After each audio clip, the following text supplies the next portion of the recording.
Hi, good evening, everyone. I'm Tony Hurley, Chair of the Department of Africana Studies, and I'd like to welcome you all to this event this evening at the end of a day of deliberations on the Black body in literature, media, and the arts.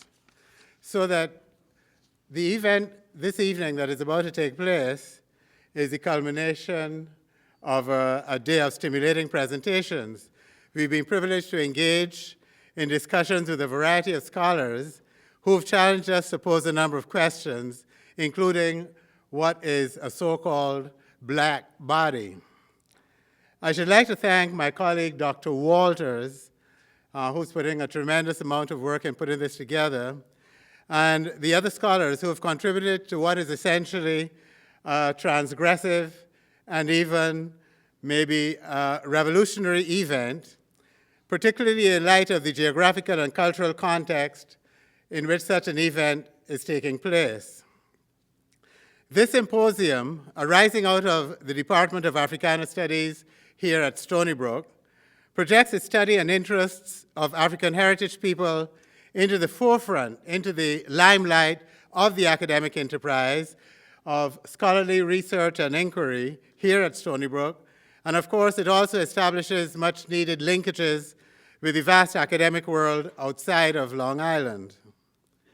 Some of us have been encouraged as a result of today's presentations and deliberations to reflect on such questions as, how is the Black body represented on this campus? How comfortable, how valuable and valued a presence is it? What representational roles does this putative Black body play? To what extent does it correlate with a racialized and sexualized stereotype? Our explorations today culminate with the keynote address by Professor Deborah Willis on the Black body and the lens. I won't bore you with the academic accomplishments of Professor Willis. She has been the recipient of many fellowships, distinguished fellowships, including the Guggenheim, Fletcher, and MacArthur. Recent exhibitions of her work include A Sense of Place in 2005, Regarding Beauty in 2003, Embracing Eatonville in 2003-2004. She's also curated many exhibitions, including Posing Beauty, 2009, and 1968, Then and Now, in 2008. Her publications include Posing Beauty, African American Images from the 1890s to the Present, Michelle Obama, the First Lady in Photographs, and Black Venus 2010. They called her Hottentot. I can say that Professor Willis is widely regarded as at the forefront, nationally and internationally, of practitioner scholars of art, particularly in relation to photography. Her work, in that it runs counter to the still prevailing artistic and aesthetic values of Euro-American culture, is profoundly pioneering and creatively transformational. We are honored to have her with us this evening, and we deeply appreciate her presence. I invite you, therefore, to join me in giving Professor Willis a warm and enthusiastic Stony Brook welcome. Professor Deborah Willis of New York University.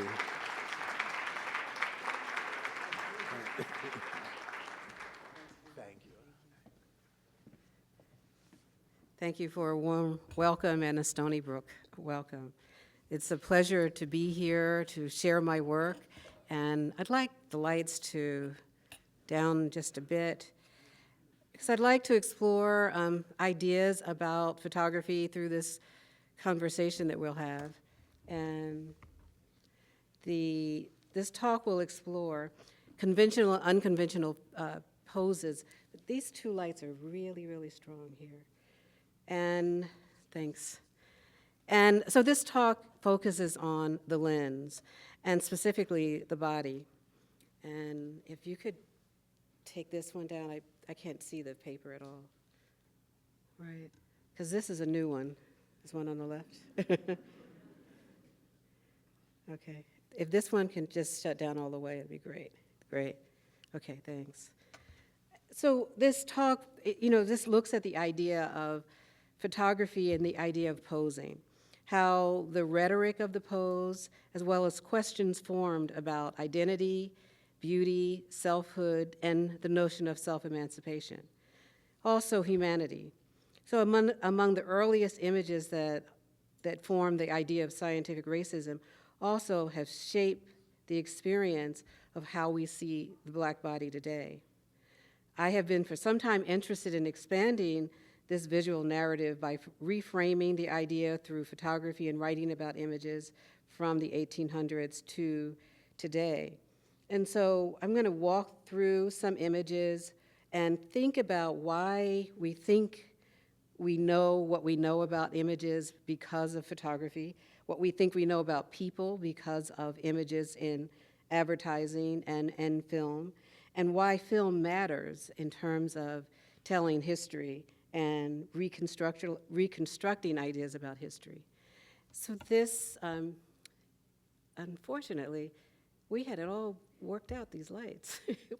So, yeah. Okay, so this first slide here focuses on the work of Carrie Mae Weems. And Carrie starts with the question. And that's something that I'd like for you to think about. As she poses in terms of self-portraiture, Carrie says, "I looked and looked to see what so terrified you."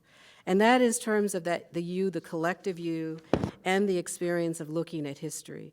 So we see Carrie, she is posed in a antebellum dress made like a quilt, patchwork. She's looking at her beauty, but also through the mirror.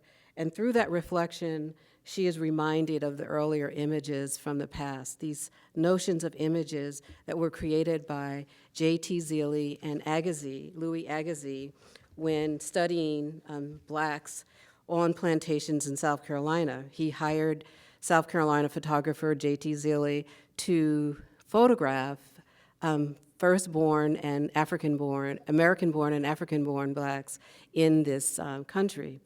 This is a photograph of Drana, made in the 1850s in the studio of J.T. Zealy. So we see he has exposed her breasts, he has pulled down the dress, and we see her as body, as object, but also as subject, and then also subject in terms of scientific ideas of seeing and trying to prove racism, that blacks were inferior. We see that Carrie also used the work by Agassiz and J.T. Zealy to ask the question. She writes in her project, "You became a scientific profile and a photographic subject." And this is Dahlia, Drana and Dahlia in terms of the two.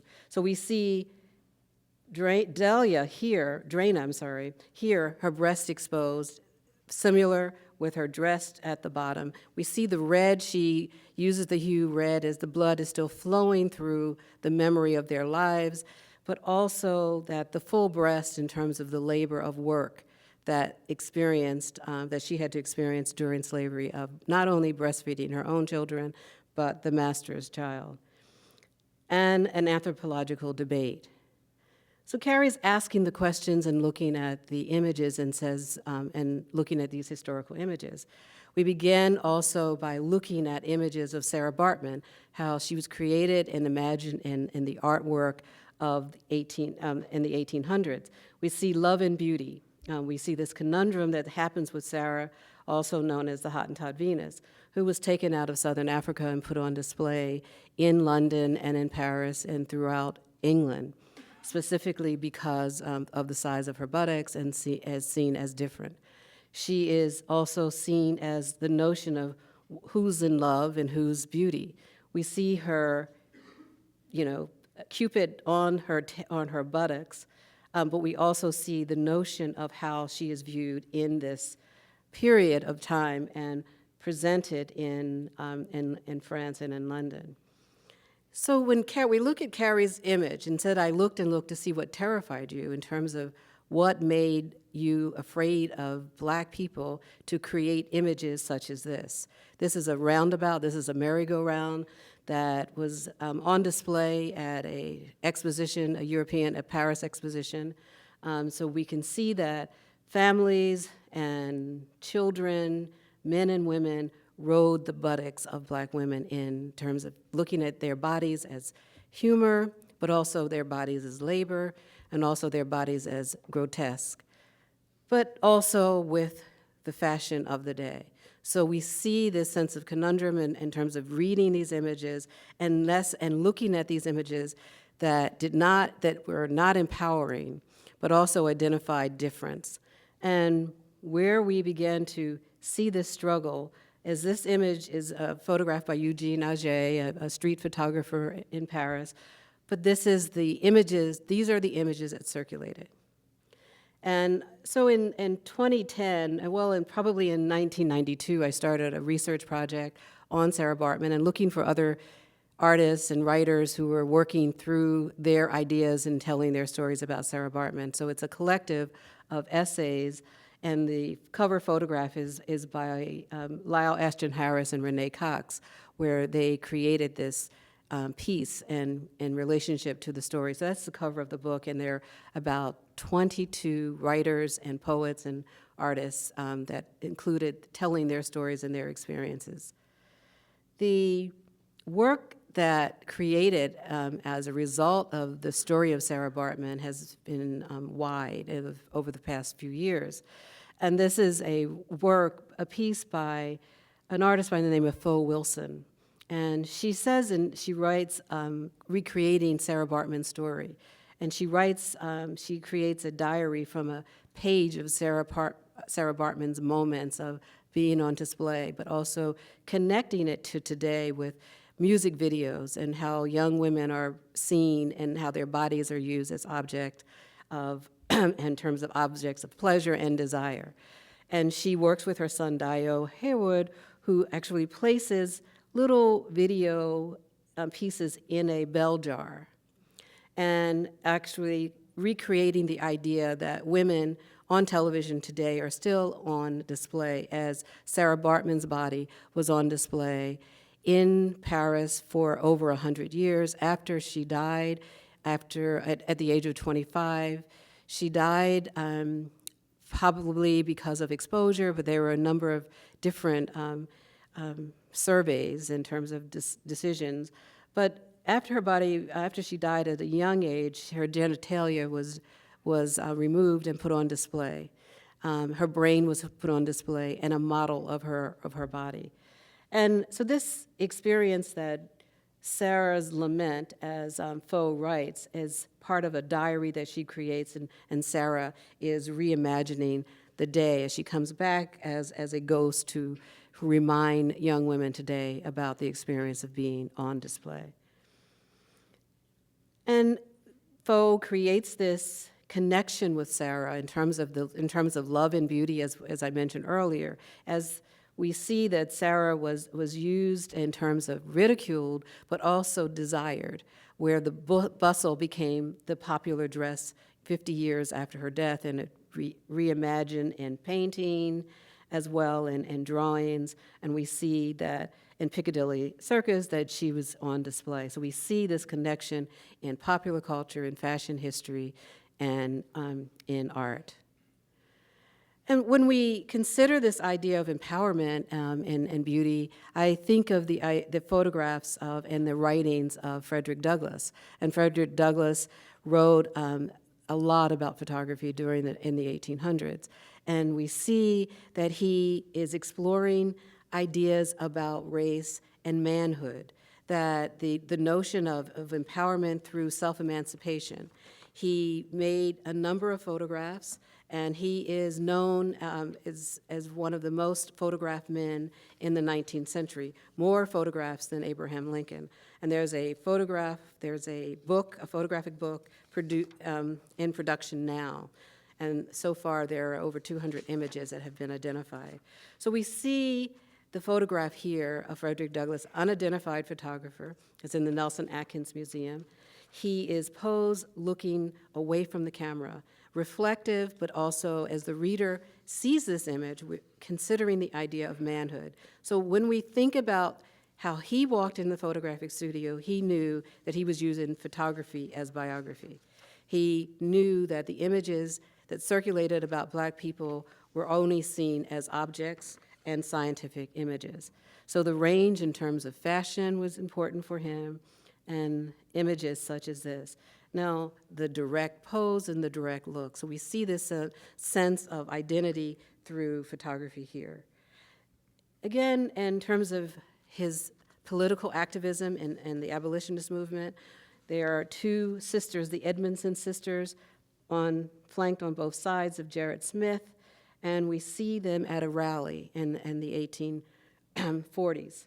And we see this image here where that, in terms of it as a daguerreotype, an early image, as seen as in a public outdoor image, which is really rare, but the fact that they're documenting and telling their story about slavery, that these two young, beautiful sisters were about to be sold into slavery into New Orleans and to become what they call fancy girls, which were prostitutes during this time period. And Douglass is there about to speak, Gerrit Smith and the two young girls, to raise money for the abolitionist movement. One of the earliest images that I was able to find that basically transformed my research and my interest in looking at photography and 19th century photography and emancipation is this runaway slave ad. It's a photograph of a woman by the name of Dolly. It says, ran away from the yard corner of Jackson and Broad, Augusta, Georgia, on the evening of Tuesday, 7 April 1863, a woman, Dolly. We see Dolly underscored. We see ran away underscored. We see $50 underscored. Whose likeness is seen here.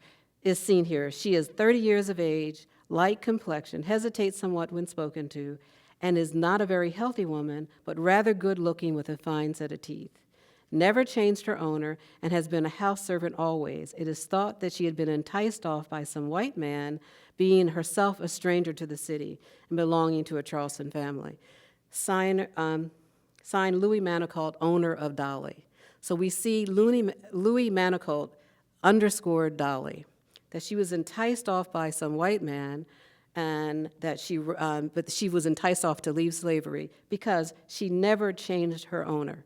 So we read this, we see a sense of drama through this reading of Louis Manicolt's loss of his possible lover, the possible woman that he desired. As we can see, she's rather good looking, and it's placed in this public arena of slavery, how Dolly is seen, that he had her photographed in a photographic studio. We can see it was a fancy studio based on the chair. We can see the chair in the back. So this is a carte de visite that's cropped in half, and we see Dolly with her head wrap looking directly into the camera. So images that circulated, privately, such as the image of Dolly in the public arena of the runaway slave ad, which is a unique image, and this private image here of an unidentified woman who was a washerwoman. And she worked for the Union Army in Richmond, Virginia, as she also probably self-emancipated when the Union Army passed through Richmond, that she began to work for them. She worked as a laundress, but with her sense of pride and her sense of direct gaze into the camera and the forcefulness in the way that she's looking into the future as she sees herself in terms of patriotism. We see the American flag pinned to her chest. This is 1863. We see her sense of style in her dress and the comfort in which she has her arm placed on the table. So we began to read images from the 19th century. And when I started this project, I also worked with another scholar by the name of Barbara Krauthammer, and we started thinking about some of the images that circulated, images that were always downtrodden and negative.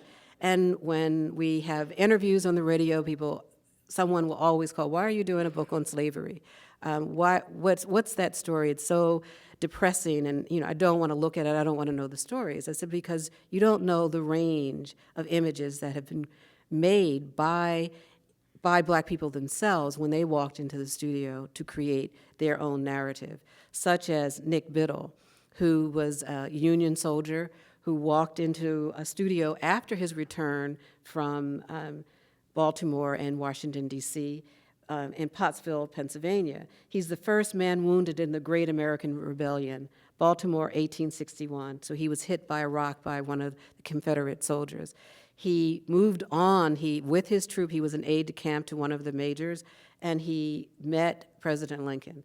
The rap that he had a handkerchief that wiped the blood off of his forehead that he created in terms of creating the narrative of telling his story. So we look at this image as performance, but we also know that when I researched this image, that this is the image that the town, no family in Pottsville did not have, not one family in Pottsville did not have an image of Nick Biddle. So Nick Biddle visited the photography studio. He knew the importance of his voice in terms of fighting for his own freedom, that it was not only whites who fought for blacks and Abraham Lincoln for freeing slaves. So he wanted to tell the story, and each time he sold his photograph, he had a chance to tell his story about being wounded and the experience of slavery. We also know the image of Sojourner Truth. But this is an unusual image of Sojourner Truth. She always had an image that said, I sell the shadow to support the substance. Selling the shadow, which is the image, the substance is not only her body, but the abolitionist movement. Here we see a daguerreotype of her grandson on her lap. And so we began to think about how she is reimagining her own life, her own son, her grandson's story, who was also a soldier in the Civil War.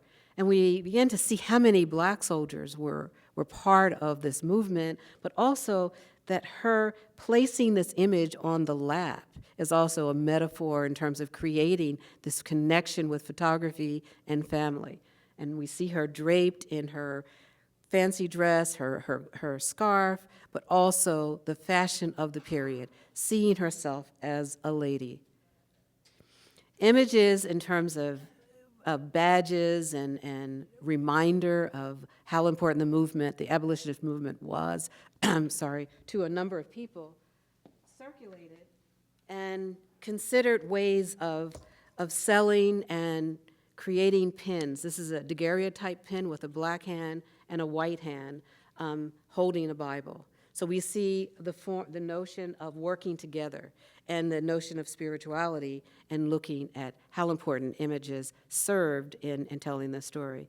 An image such as this in terms of medallions and pins, to the Emancipation Freedmen's Monument that was created by and constructed by Thomas Ball, where he had a photograph here of Archie Alexander, and known as the last fugitive slave captured in Missouri, and his photograph was used to create this portrait.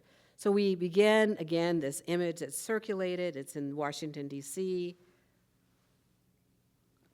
We see the sense of empowerment of President Lincoln, and we also see, we are reminded of the body of the kneeling slave and the chain.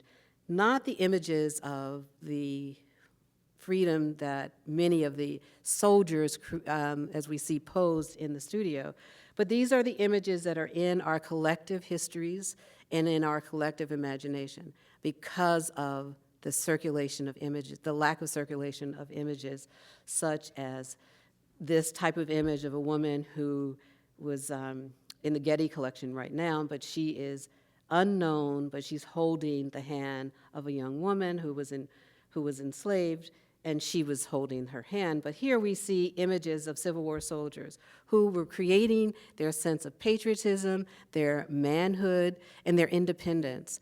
Visiting the studio was central to their story, but also the selective studios that they use, such as this backdrop, a painted backdrop with the American flag waving in the wind. We see cannons. We see the rifle. We see the gun at the chest, the sense of empowerment here. We see Black families that, this is in Cecil County, Maryland, that this young soldier has 2 young children, and he's fighting for these 2 little girls and his wife. Many letters that I found during my research during this time period focused on mothers and wives asking President Lincoln to pay full salaries to their sons who fought for their family's freedom. Then in Philadelphia, this is a military school, free military school for Black soldiers.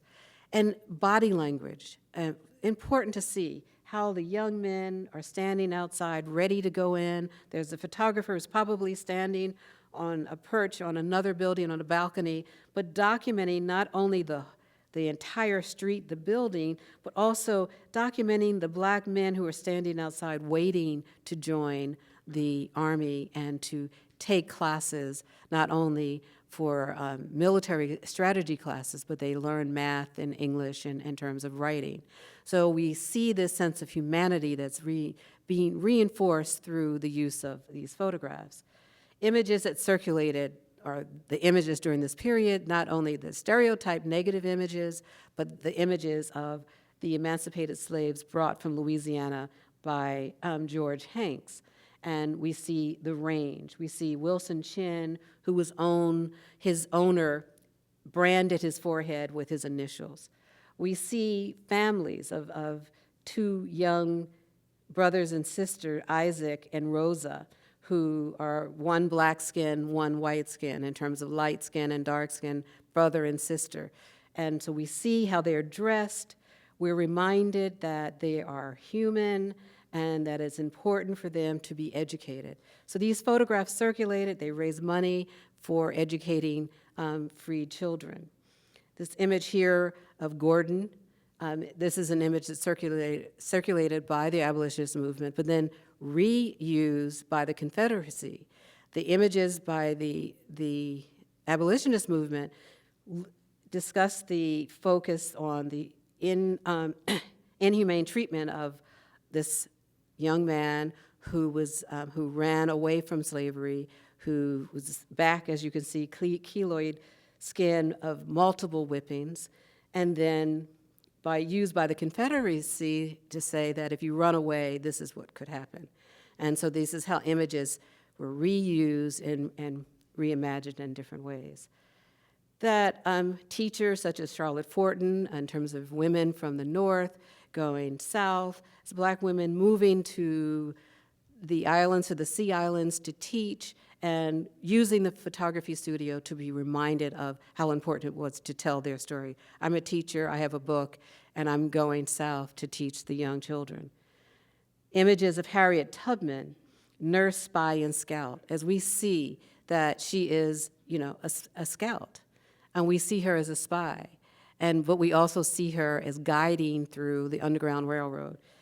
Fashionably dressed, her hat, which carried her through a number of bad winters and hot summers. And so we see what was important for her, to stand, to have her hat on the chair, to look at her full body. And what challenged me was to find unidentified images, such as this image here of a tintype that was found on an auction in terms of selling 19th century images. And the person who purchased this album felt that she was like on an auction block in terms of fighting to save this one album, because there were a number of people really trying to buy this on eBay. And here, this is one of the images. I think it was about 20 images in the collection. But we see this young woman as she's standing at the gate, and we imagine her photographed through this after slavery into a new life. So she's at the gateway of freedom, and we see her sense of style. We have her with one hoop earring, we have her in a fancy hat, and she is about to move as a free woman. And so we see here, we're in the 19th century, and we see 1900, end of the 19th century, we see 1900 and this image of W.B. Du Bois in Paris as he is there to organize an exhibition called The Progress of the Negro Race for the Paris Exposition. And he is in Nadara's studio, posed as a 19th century gentleman. This is one of the photographs that he organized an exhibition of 360 photographs. And this is a photograph of a young woman who has this kind of Gibson hairstyle. She has dropped earrings. She's a student, and we see that he did not identify any of the subjects that were photographed, but he wanted to show a counter image, because most of the images or people who were Black that were on display were human displays. And he decided to use these as markers of 19th century to 20th century progress of the Black race into education and to home ownership and that experience after emancipation. And so this is a 1905 Emancipation Day celebration. It's Richmond, Virginia. We see people standing, looking out the window, but this is a photograph we can imagine sound. We can imagine the jubilation of people following the parade, the procession, the experience of freedom, and in terms of looking at young people as they walk through this gateway in Richmond. The other images that, as we think about this, how these Black bodies focused in the 19th century into the 20th century, such as mail order brides. Mail order brides in the West, when young miners, gold miners moved west to begin new lives and hoped to find, after slavery, to find gold and to make it rich and find and develop towns. They also wrote back to churches and schools in Philadelphia and Baltimore and Washington, D.C., asking for young women who had adventure, who were adventurous, who wanted to move west. They asked them to go to the photographer's studio and pose and send a letter why you would be interested in becoming a mail order bride and moving west. Can you imagine a young miner receiving this image and just imagining this stylish woman sending her reasons why, because she's moving out of Mississippi, she has a desire to make a difference and changing the world. So the images that circulated in terms of experiences about beauty, national types of beauty. This is, one of my students was concerned that there were images that we discussed in a course that I taught called Beauty Matters. And this is he found images at a swap meet of cigarettes in terms of cigarette ads and tobacco ads that were placed in the boxes. And so it says National Types of Beauty, a series of 36 actual photographs. So we see this notion of actual Egypt, dainty, graceful, dark, delicate, features, brown eyes, olive complexion. We also see national types of beauty such as Anna Mae Wong, who was the most famous actress at the time. And we see this notion of Anna Mae as a desired national type of beauty, actual photographs. And then Josephine Baker, 50 real photographs. So they see language as developing ways of how do we capture desire for men who want women at their beck and call, their hands, in their palm of their hands, and they can look at desire through these cigarette ads, focusing on images of beautiful women. And my student who gave me the 36 had, it was all around the world, and there were no Black women. And he said, now this is a problem. And so I decided to objectify women as, this is objectifying women. We shouldn't even think about this. And then I was concerned, and I said to him, no, now this is a research project I had to explore. And I decided to try to find images. And the only image that I could find of a Black woman was this image here of Josephine Baker, and again, as a sense of 50 real photographs. So we began to imagine how important beauty as a discussion in the 20th century, where women, Black people, were not a part of that discussion. Images such as this type of image of a chorus line girl. This is 1920s, King Tut's tomb was open. Women traveled as artists and photographers and writers to Egypt. But they sent photographs back and drawings, and they were placed in the black press, and hairstyles were developed as a result of this discovery of King Tut's tomb and the drawings. So this hairstyle is called the Tut cut. So we see how important in terms of, we think of globalization today, we think of it now again and reimagine it in the 20th century, but also that blacks were part of that discussion, part of that movement, part of that notion of beauty. She has a powder brush, she's draped in this wonderful scarf, and she has high heel shoes on, but she imagines her body in a public space, not in domestic space, working and cleaning, but seeing herself as a fashionable woman of the time, but also a woman who desires to be on stage. Another terms of Tut cut hairstyle, we see this Mae Fuller Keller, a woman photographer documenting her. So circulating images of men with cars, Vanderzee's image of a young couple with their car, to magazines and the types of magazines that circulated in the 19-teens and 20s. This is The Crisis. So black magazines had titles that had to do with color, had to do with economics, or had to do with sending a message of concern. So we see the NAACP, The Crisis. He uses the pageant of Ethiopia on the cover, and The Messenger is the Urban League's magazine, and it says Exalting Negro Womanhood. So their message was to explore the idea of black women, tell their stories every week, interview them, and create stories about their lives. And then Silhouette, pictorial. So we see how the silhouette was used as a way of looking at black and white, but also seeing Hattie McDaniels on the cover as Mammy. She won the Oscar for that year. She is viewed as a top actress with her white fur coat, her corsage, her white baby grand in the back. And so we see her, how she's reimagined in her life, and Mammy in quotes, and the dialogue that happens there.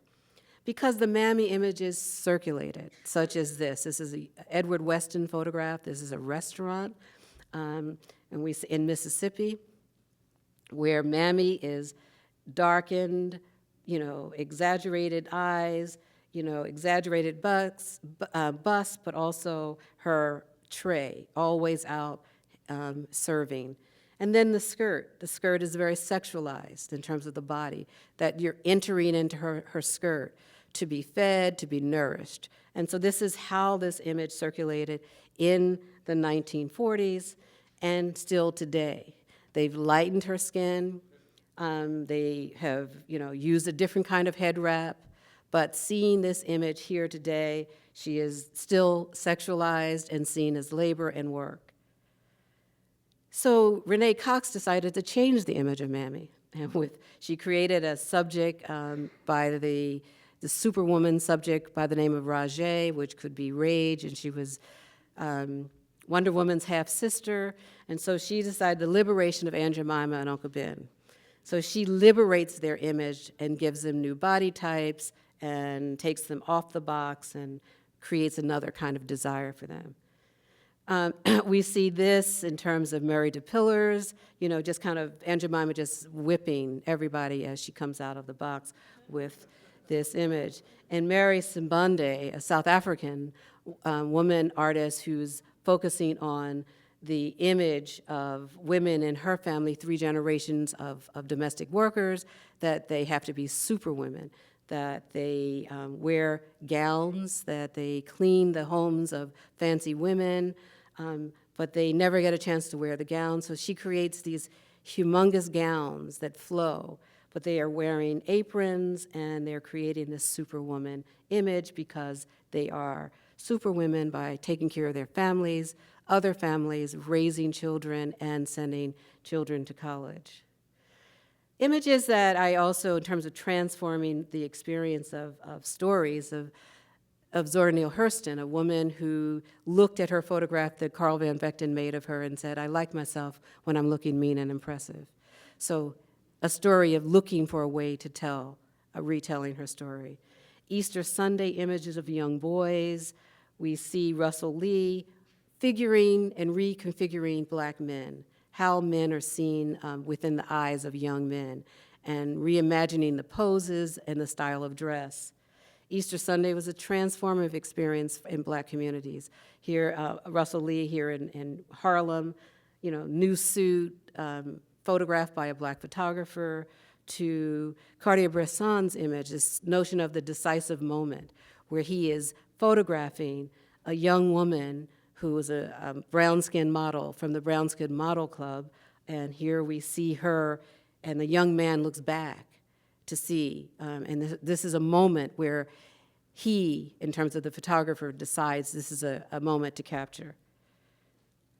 And in terms of hairstyles and beauty shops and beauticians, Teenie Harris creates this hairstyle, documents this hairstyle. It was created by beauticians, and this is a hairstyle called the double V, and it's basically kind of a French twist that's a double French twist, looking for victory at home and victory abroad in terms of World War II, that women had to be reminded, men had to be reminded, communities had to be reminded that when Black men returned, that they wanted victory at home, equal housing, equal rights, and so these are the type of images that circulated.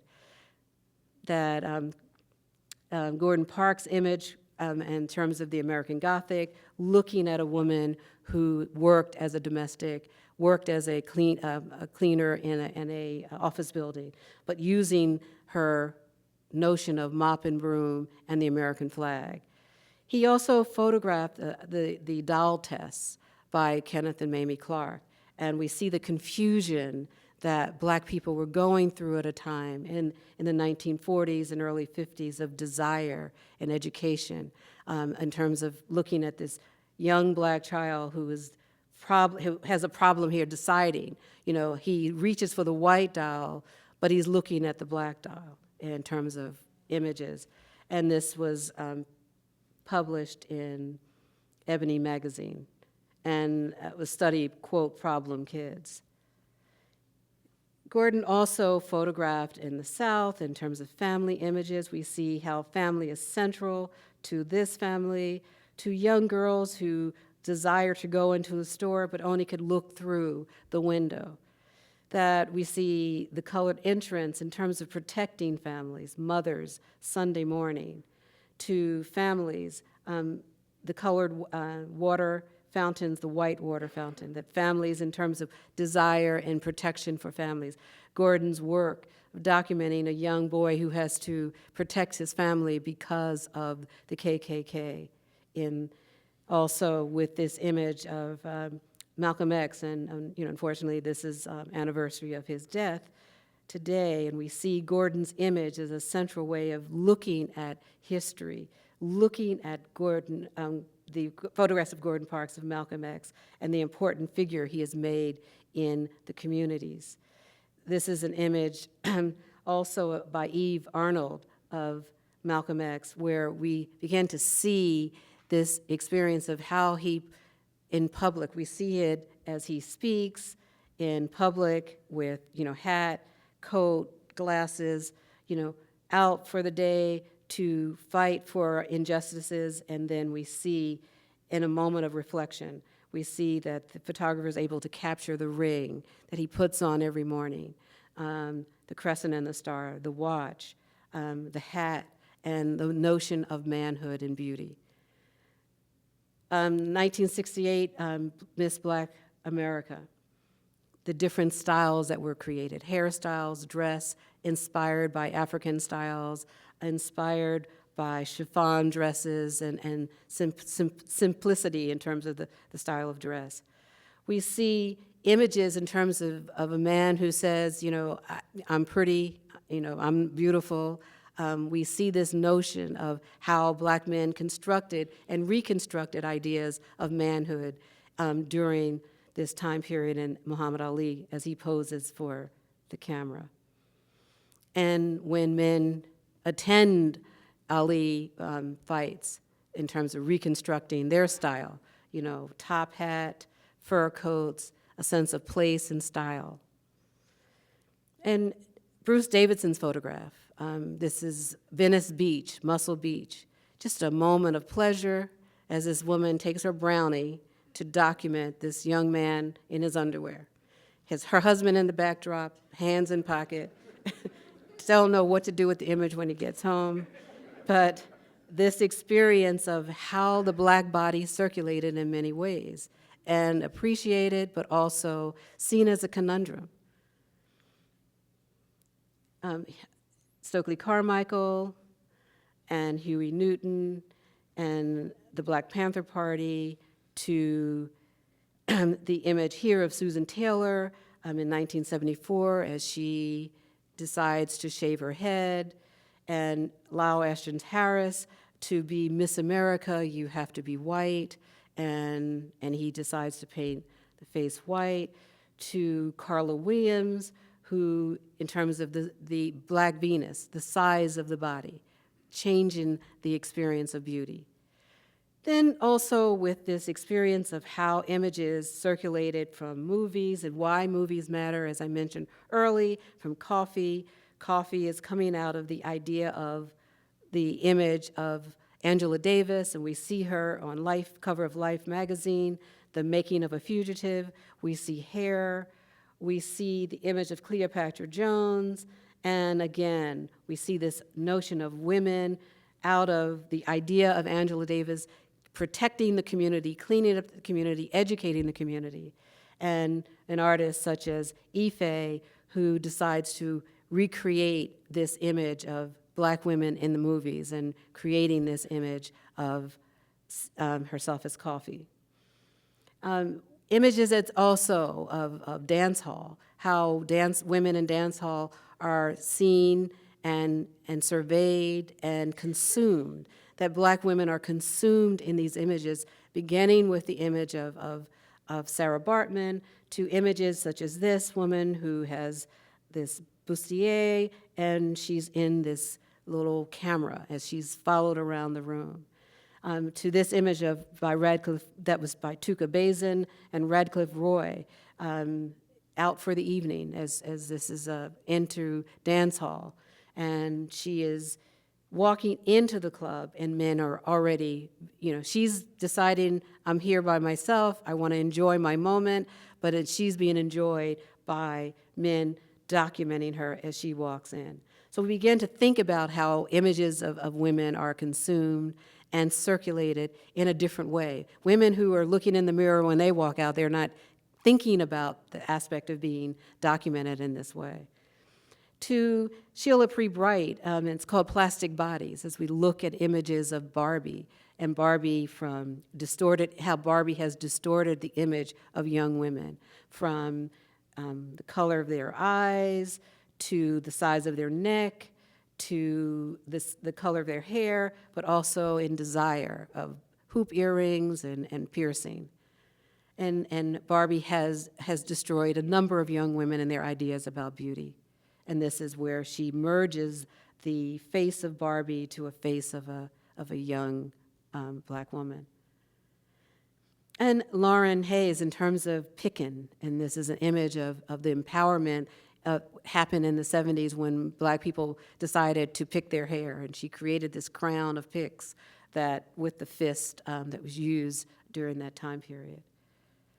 And this image here by Jessica Ingram in terms of inspiring moments during the Obama campaign, of a young man creating a portrait of his hairstyle of Obama, change, hope. Images that really circulated and that are recreated, and this is a girl with bamboo earring by AWOL. And here we see a young artist who's looking at the history of art, girl with pearl earring and then using the notion of bamboo earring as art. And then work by Ernest Withers, I Am a Man, you know, and reminded of that sanitation march in 1968, where we see men with the banner, with the notion of creating a voice, and they're loud. We see the signs. We see this lone woman here, you know, in this form. And I, you know, I've looked at this image for a number of years. I could say over 40 years, over time. Never noticed her. And then a young British historian said, you know, I want to know who she is. Can you help me find her? Because I want to write about this woman in this image. And that's why I love the fact when I can meet students who could teach me about re-looking at some of the images. We found who this woman is, and she's writing about her. But here, Hank Willis Thomas is creating work about responding to this, I am a man. And he creates a kind of a poem and a kind of a visual poem with the history of how the word man is used. I'm 3/5 of a man. Am I a man? Questioning the fact if you're 3/5 of a man. I am a man, yes. And then I be a man in terms of the language of the vernacular. Man, a man I am. Be a man, I am your man. And then he goes on, ain't I a woman? I am a woman. But then this last phrase here, using the vernacular, street vernacular, the today's language, I am the man, who's the man, you the man, what a man, I am human, I am many, I am amen. And he creates this in this narrative of re-looking at this image by Ernest Withers. He also looks at the image of branding, like the image of Wilson Chin, who was branded by his owner, thinking about how young men are branded today in pop culture through Nike and through the desire to kill people for brands. So he's using this as a way of asking people to question the idea of consumer culture, but also the desire to kill for brands.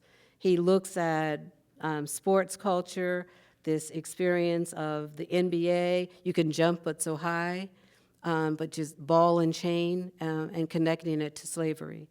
To this notion of absolute power, this image of the absolute bottle, but we see the slave ship icon, the Brook slave ship icon, and forced into this powerful notion of this bottle and the notion of alcoholism within that most communities suffer with. So absolute power, period. The idea that people could put black bodies in a ship and move them. And so he's asking the question of looking at advertising. So here we see this image here, and we see, Joe Frazier, heavyweight champion, with a bonnet. So what do you think this advertising here? I know some of you know his work, so you don't say a word. So what do you think this is advertising? Anyone? Milk? Okay, okay. You think you can get me to eat flapjacks without my blue bonnet? So why use this heavyweight champion to demystify this whole aspect of manhood by putting him in a mammy cap, and creating this notion, the women of a black woman of Carrie who's going to beat you up, but also the demasculating the man and then making the woman, this powerful. So there's this conundrum of how to read this image. Also, selling a car to black people. Black people like to put gold on their teeth. Did you know that? So this happened in a boardroom. So this is what's happening in the boardroom as they begin to sell ideas to black communities. And then Hank removes and what is being sold, just a nice smile. And this is another one that he created. If you could just tell me what you think is actually being sold here. Anyone? Just an idea, just shout out something. China is being sold. We see a watermelon. We see watermelon seeds at the rim here. We see a scooper. Kitty litter. So in the boardroom, how can we sell kitty litter scooper to black people? They like watermelon. So let's put watermelon seeds together, and they'll buy this, in Ebony magazine. So he is like kind of asking questions about how to consider and reconsider how we're being sold bill of goods in that experience. And then with this image by Kilawanji Hende, this is called Merchant of Venice, and he's photographing young men who have left their home countries in West Africa to sell products. And I know that Jeannie Mutuse Ash has a project on the same similar topic on the Merchant of Venice, and I shared with him that experience. But here we begin to see how the history of Shakespeare and using the pedestal and the merchants and all of the wares are part of this notion of how black people moving throughout the world and creating this image. And then finally, this is my work, and I'm looking at notions of the black body through narrative stories and also through the pregnant belly. And so these are words to live by. I wrote to 250 women and men asking from different generations, different cultures to say, what are the words that you live by, that you grew up with? And some people wrote, some are really hard to live with. Some are funny, like a grandmother said, it's always good to have a candy man. One said, if it don't start right, it won't end right. One, if you want to keep a man, place his jacket on the back of a wooden chair. They're funny. So a bird in the hand is worth two in a bush. So there are most stories that we hear as we grow up and consider, and we think, why are they repeated in families? But just the range of stories that are told. And so I'm interested in listening to family histories and recreating a different kind of history by placing it on the bellies of pregnant women. So I'd like to open up for questions. Thank you.